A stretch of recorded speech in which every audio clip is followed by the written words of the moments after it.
সকল ষড়যন্ত্রকে প্রতিরোধ করতে পারেন আমাদের নেতার নেতৃত্বে বিএনপি, সেই দোয়া আপনারা সবাই করবেন।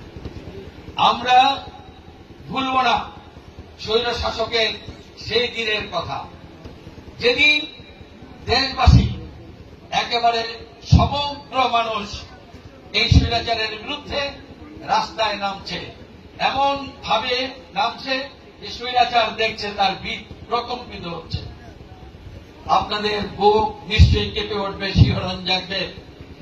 4 আগস্ট 4 আগস্ট শেখ হাসিনা দেশের সশস্ত্র বাহিনী প্রধান, অন্যান্য পুলিশ থেকে আরম্ভ, বিজিবি থেকে আরম্ভ সকল বাহিনীর প্রধানদের নিয়ে মিটিং করে সেখানে নির্দেশ দিয়েছিল যত মানুষকে হত্যা করতে হয়, বুলেট ছুটতে হবে, তবুও সে ক্ষমতায় থাকবে।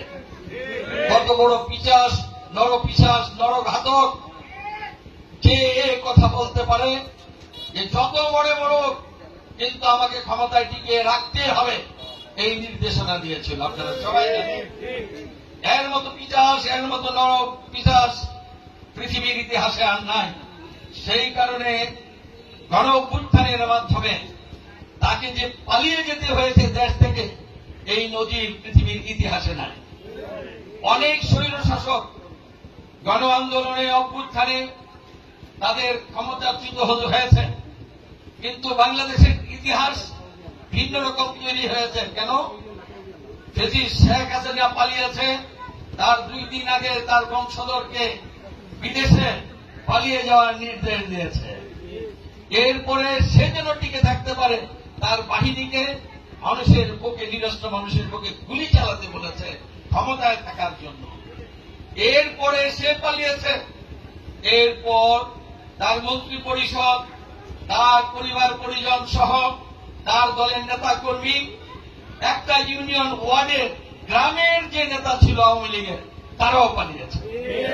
মসজিদের ইমাম মুয়াজ্জিম পালিয়েছে, বিশ্ববিদ্যালয়ের শিক্ষকরা পালিয়েছে।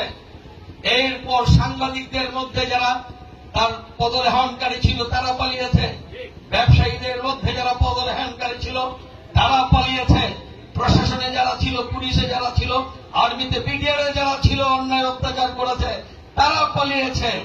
এমন কোন স্তরের সন্ত্রাসী নাই, শেখ হাসিনার পদলেহনকারী বাহিনী নাই যারা পালায় নাই। পৃথিবীর ইতিহাসে এই ইতিহাস হয় নাই। এমন ইতিহাস বাংলাদেশের মানুষ আন্দোলন সংগ্রামের মাধ্যমে প্রতিষ্ঠা করেছে। ঐতিহাসিক এক ঘটনার তৈরি করে দিয়ে সারা বিশ্বের মানুষের কাছে বাংলাদেশের মানুষের ভাবমূর্তিকে উজ্জ্বল করেছে। এজন্য যে স্বৈরাচার যত বড় হোক, বুকের রক্ত যতই নেক, বাংলাদেশের মানুষ মাথা নত করে না। স্বৈরাচারের বিরুদ্ধে রুখে দাঁড়ায়, বুককে খুলে দেয়, বুকের মধ্যে গুলি নেয়। এই যে সাহসিকতা পৃথিবীর ইতিহাসে অনেক জাতির নাই। যে জাতির গৌরব আমাদের এসেছে জুলাই আগস্ট বিপ্লবের মধ্য দিয়ে। আমরা জুলাই আগস্টকে স্মরণ করব, যেমন আমাদের মনের ব্যথা রক্তে রঞ্জিত হয়েছে।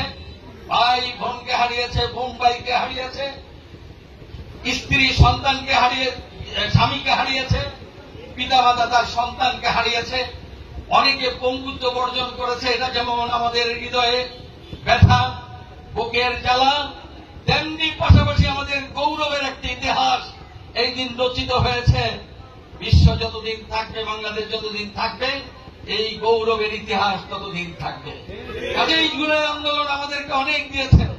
এখন বাকিটাও যাতে কেউ নস্যাৎ না করতে পারে জুলাই আন্দোলনের মাধ্যমে, আমাদের প্রাপ্তি যেন নষ্ট না হয়, আমাদের স্বপ্ন যেন ভঙ্গ না হয়, আমাদের প্রত্যাশা যেন কেউ দুরিশ্বাস করতে না পারে, সেই জন্য বিশেষ করে ভূমিকা নিতে হবে বিএনপির নেতৃবৃন্দকে, বিএনপির সমর্থক বৃন্দকে।